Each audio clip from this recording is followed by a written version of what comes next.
Isang mapagpalang umaga po sa ating lahat at isang punong-puno ng pag-asa at opportunity sa ating mga buhay. For today's video, Portiano! Haha! So for today's video, ako ay magpo-proning ng aking mga tanim na mga patola. At napakaganda nga kapag may tanim kang ganito sa gilid bahay o sa likod bahay. Kasi naman, paboritong-paborito ng aking mga kambal ang mga patola. Kasi naman, pag nalhokan mo ng sardinas at miswa, di kay katalo na. Tuwan-tuwa nga ako sa mga kambal sapagkat sila'y kumakain ng mga gulay. Kaya tayong mga magulang, sanayin natin kumain ng ating mga anak ng mga gulay. At huwag yung mga processed food na mga nagkalat sa mga tindahan. Masarap kainin pero hindi masustansya sa mga bata. At kapag nasanay sa mga processed food, karne, ikaw din ang magagastusan. Tama, pinatikim ko nga ang mga patola ng konting abuno. Kasi naman napakapayat, konti na ang mga bunga nito. Aba, bumisita pala ang aking mga kapatid. Hindi nakatiis, bumaba ng bundok. Uy, nakaka-touch naman. Uy, sana all. At eto nga ang Bajaj ni Kuya Dudan. Katas yan ang kaniyang pagsisikap. Kasi naman napakasipag ng aking kapatid na si Kuya Dudan. At eto nga may dala pa silang lakatan. Paborito ng kambal ko yan. At eto na, mag-hi na kayo sa vlog. Shoutout sa inyong dalawa mga kapatid. Sa pagkakataong ito, nagkatay muna nga kami ng aming pang-ulam na manok. Ito ngang manok na ito ay 45.9. At si Edward na nga po pala ang naglansak nitong manok. At pagkatapos namin itong tagtarin, namin naman itong hinugasan. At eto na, ready to cook na.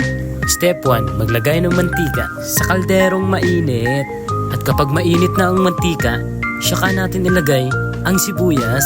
Saka ka na nga dyan. Ako'y magluluto pa. At i-mix well natin ang mga sibuyas. Ang karning manok kanina pang handang-handa, kaya ilagay na natin. At atin tong isang kutsa sa kaniyang mga samya. At kahit pa kulang-kulang ang kaniyang mga samya, magtatama rin yan. Bigay dun din ang punta niyan. At i-mix well natin ang karning manok. At itong lutong ito ay patsamba lamang. Wala ngang luya, babawiin na lang natin sa paminta. Sabay i-mix well na lang natin ang papagantod papaganyan para mapunta sa ilalim ang mga paminta. Sabay lagyan natin ang atsin, pati na ang bitchin sa natatagong pangalang Ajinomoto. Ajinomoto, baka naman. At lagyan na natin ng tubig. Eto nga po, kumuha tayo ng talbos ng kore. Talbos pala ng sili. Eto na nga, kukuha tayo ng talbos ng malunggay. Malaking bagay nga kapag tayo ay nasa probinsya. Pagkat nga yung ibang mga pangsahog hindi na natin bibili. Kukunin mo na lang sa tabing bahay o sa tabing mga kalsada. Pagbalik ko nga, kumukulo na itong niluluto kong tinola. Eto nga, alisin natin yung konting yabat na para ilagay ang talbos ng kore. Talbos pala ng sili. At eto naman ang talbos ng malunggay. Ilukot-lukot na lang natin dyan. Huwag na nating himayin, pang patagal pa yan. Takloban muna natin. At eto na ang asin for the prank.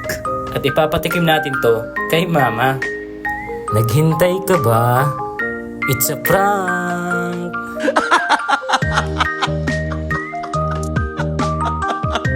At eto na po, luto na po ang ating tinola. Napakasarap. Mag-hi na kayo.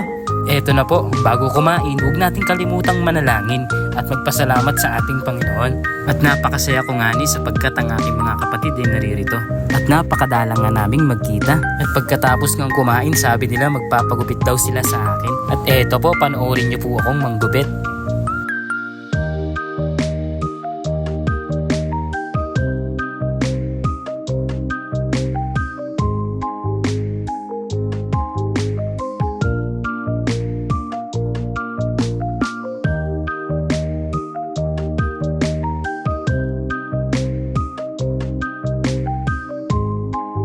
Ito na nga po ang aking bunso, poging-pogi, patay na pusa ang hindi iingaw. Naman ang aking Kuya Dudan, poging-pogi din, patay na pusa ang hindi iingaw. At hanggang dito na lang po, maraming salamat po sa mga nanood.